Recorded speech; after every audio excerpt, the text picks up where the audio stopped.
Hi viewers, welcome to grandma child kitchen. அனைவருக்கும் எனது அன்பான வணக்கங்கள். இன்றைக்கு சூப்பர் டேஸ்டியான பொங்கல் ஸ்பெஷல் ஸ்ரீலங்கன் ஸ்டைலில் சக்கரை பொங்கல் எப்படி செய்யறேன்னு பார்க்கலாம் வாங்க.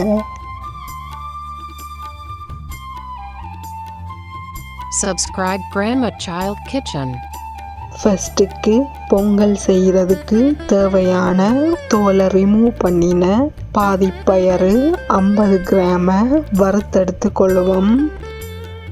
குக்கரை லோ ஃப்ளேமில் வச்சுக்கொண்டு ஆகிலும் வறுக்காமல் லைட் கோல்டன் ப்ரௌன் கலர் ஆகும் வரைக்கும் வறுக்க வேணும். பயறு லைட் கோல்டன் ப்ரௌன் கலருக்கு மாறி லைட்டான வாசனை வர துவங்கி இருக்குது. இந்த நேரத்தில் குக்கரை ஆஃப் பண்ணிட்டு எடுத்துக்கொள்கிறேன். அடுத்ததாக 1/4 கப் சர்க்கரையோட 1/2 கப் நார்மல் வாட்டர் சேர்த்து கட்டி ஏதும் இல்லாமல் காய்ச்சி எடுத்துக்கொள்ளலாம். நான் யூஸ் பண்ணுற இந்த சர்க்கரை இனிப்பு கூடுதலாக இருக்கிறபடியாக 1/4 கப் யூஸ் பண்ணி இருக்கிறேன்.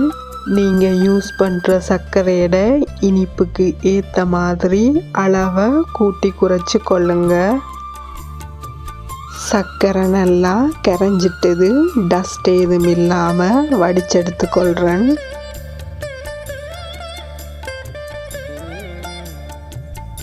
அடுத்ததாக இதில் 250 கிராம் சிவப்பு பச்சை அரிசியையும் ஆல்ரெடி வறுத்தெடுத்த 50 கிராம் பயரையும் சேர்த்து நல்லா கழுவி தண்ணியை வடிச்செடுத்து வச்சிருக்கிறேன்.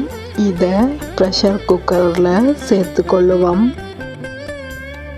அரிசி வேகிறதுக்காக 4 கப் அளவுக்கு நார்மல் வாட்டர் சேர்த்து இதோட ஒரு பிஞ்ச் உப்பு தூளையும் சேர்த்து ப்ரெஷர் குக்கரில் 20 விசில் வச்சு வேக விடுங்க. நீங்கள் யூஸ் பண்ணுற அரிசியோட வேகிற தன்மைக்கு ஏற்ற மாதிரி விசிலை அட்ஜஸ்ட் பண்ணி வச்சு கொள்ளணும். ப்ரெஷர் குறைஞ்ச பிறகு ஓப்பன் பண்ணி கொள்கிறேன்.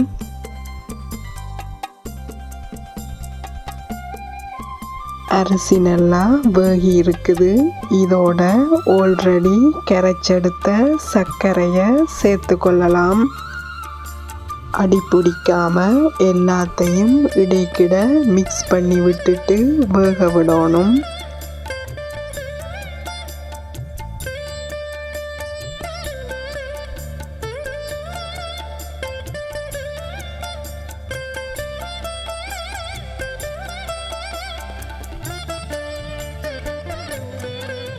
இனி இதோட 1/4 கப் சீட்ஸை ரிமூவ் பண்ணிட்டு சின்ன சின்னதாக கட் பண்ணி எடுத்த டேட்ஸையும் வறுத்து தோலை ரிமூவ் பண்ணின 1/4 கப் கச்சானையும் சேர்த்து கொள்ளலாம்.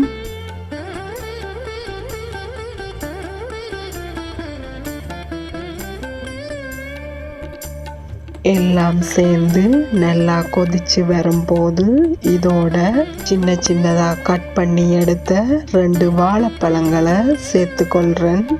வாழைப்பழத்தோட விருப்பமண்டா அன்னாசி பழத்தையும் மாம்பழத்தையும் யூஸ் பண்ணலாம்.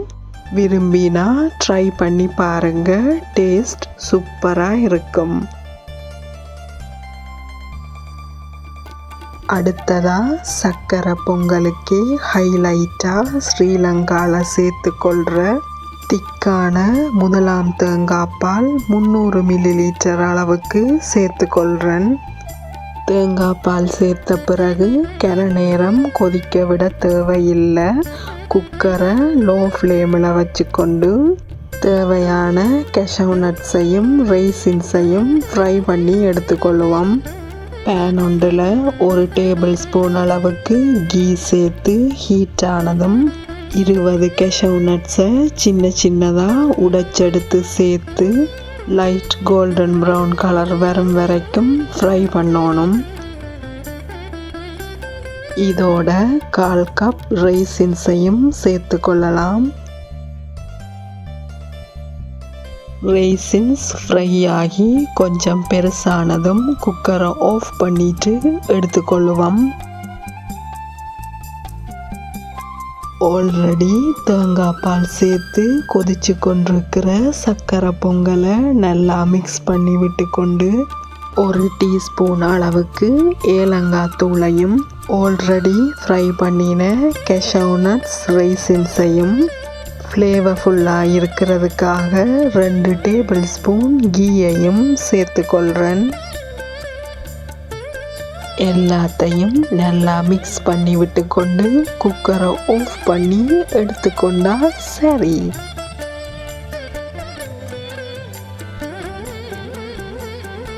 வாவ், சூப்பர் டேஸ்டியான ஸ்வீட்டான ஸ்ரீலங்கன் ஸ்டைலில் சர்க்கரை பொங்கல் ரெடி ஆயிட்டுது. இதை அப்படியே சாப்பிடும்போது கோகோனட் மில்கிடையும் கீயடையும் வாசனையோடு சேர்ந்து டேஸ்ட் அல்டிமேட்டாக இருக்கும். இதை தை பொங்கலுக்கு ட்ரை பண்ணி பார்த்துட்டு உங்களோட கமெண்ட்ஸை எனக்கு போட்டு விடுங்க வியூவர்ஸ். அனைவருக்கும் எனது பொங்கல் வாழ்த்துக்கள். நன்றி, வணக்கம்.